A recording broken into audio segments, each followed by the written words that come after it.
al asambleísta Esteban Melo.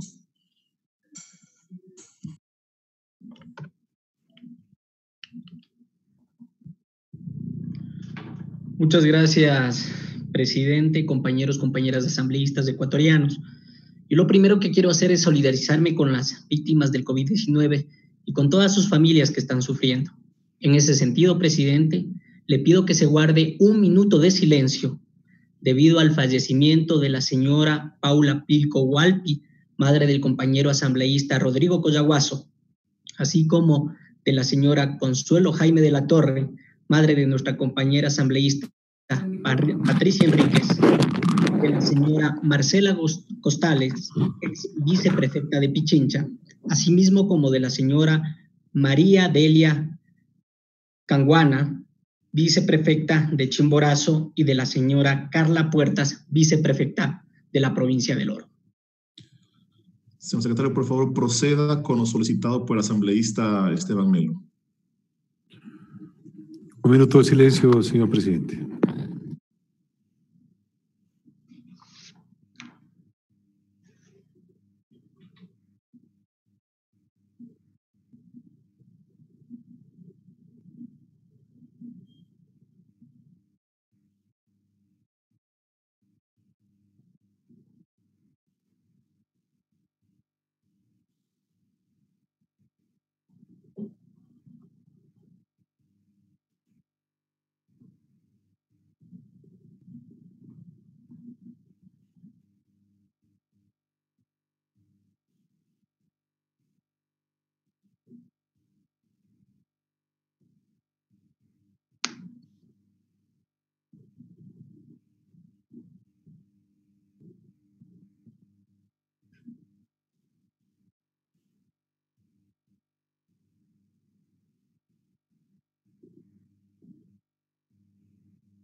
Muchas gracias, señor presidente, señoras asambleístas.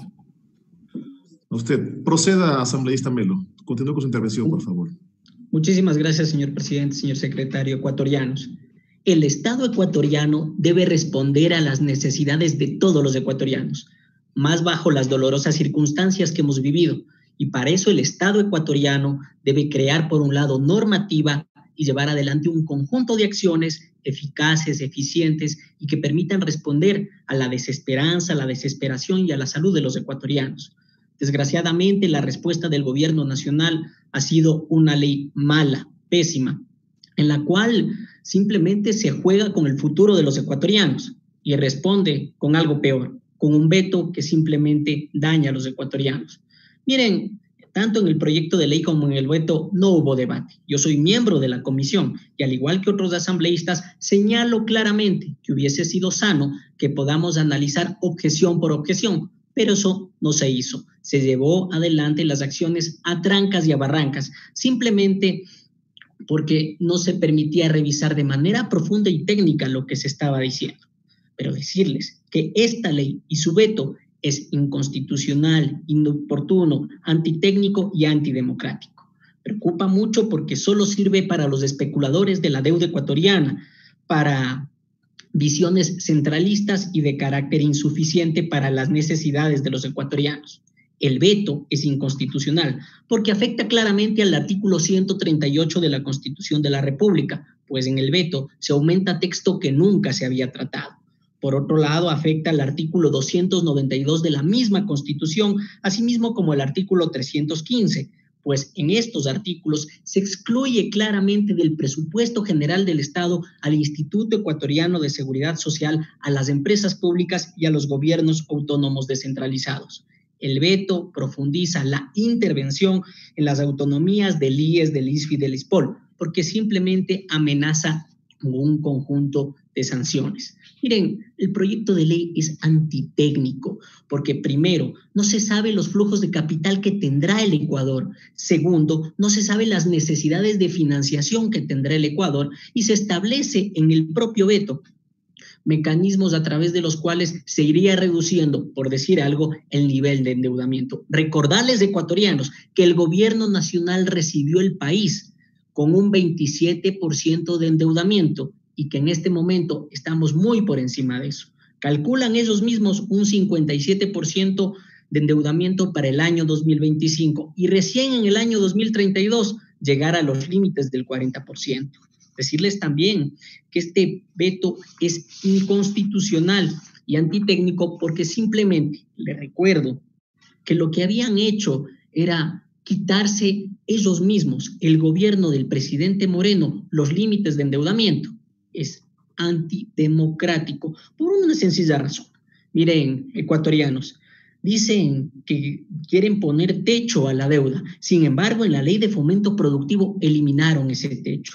Dicen que hay que dejar la política de lado, pero cínicamente establecen sus criterios de austeridad y de estado mínimo.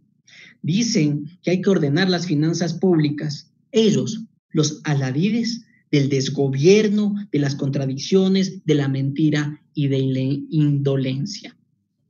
Este proyecto de ley y este veto ha violentado la Constitución de la República, tanto en la forma como en el fondo, porque simplemente cómo se aprobó violentaba el proceso legislativo establecido. Pero más allá de eso, nos llega un veto en el cual, en la objeción número 8, lo que se hace es eliminar el sistema integrado que pretendíamos llevar a cabo para que se genere transparencia en el Ecuador y simplemente oculta dónde se puede estar negociando la deuda ecuatoriana. Miren, establecen también un doble mecanismo de financiación al corto plazo, que son los CETES y los NOTES. Esta Asamblea Nacional había señalado claramente que no podían convivir. Sin embargo, este gobierno, para poder ocultar el nivel de endeudamiento y para poderlo manejar mañosamente, establece que van a poder convivir. Por otro lado, habíamos dicho que se democratice la deuda ecuatoriana, que cualquier persona pueda financiar al Estado. Sin embargo, la cierran para ciertas entidades. Es por eso que este proyecto de ley y su veto son inconstitucionales. Es por eso que los allanamientos son inconstitucionales. Es por eso que este proyecto de ley debe ser absolutamente rechazado por todos los ecuatorianos. Y es por eso que este proyecto de ley debe ser analizado por la Corte Constitucional para rechazarlo y para que no entre en vigencia. Es tan antidemocrático que establecen un conjunto de normas no para este gobierno, sino que las establecen para el futuro. ¿Con qué legitimidad democrática hacen eso? Un gobierno que todos los ecuatorianos sabemos que nos ha mentido y que nos sigue mintiendo. Finalmente, compañeros, compañeras asambleístas, decirles que es responsabilidad de todos, pero que en ese sentido la bancada de la Revolución Ciudadana ha sido muy clara, decirle no al gobierno y seguir defendiendo los intereses de los ecuatorianos. Muchísimas gracias.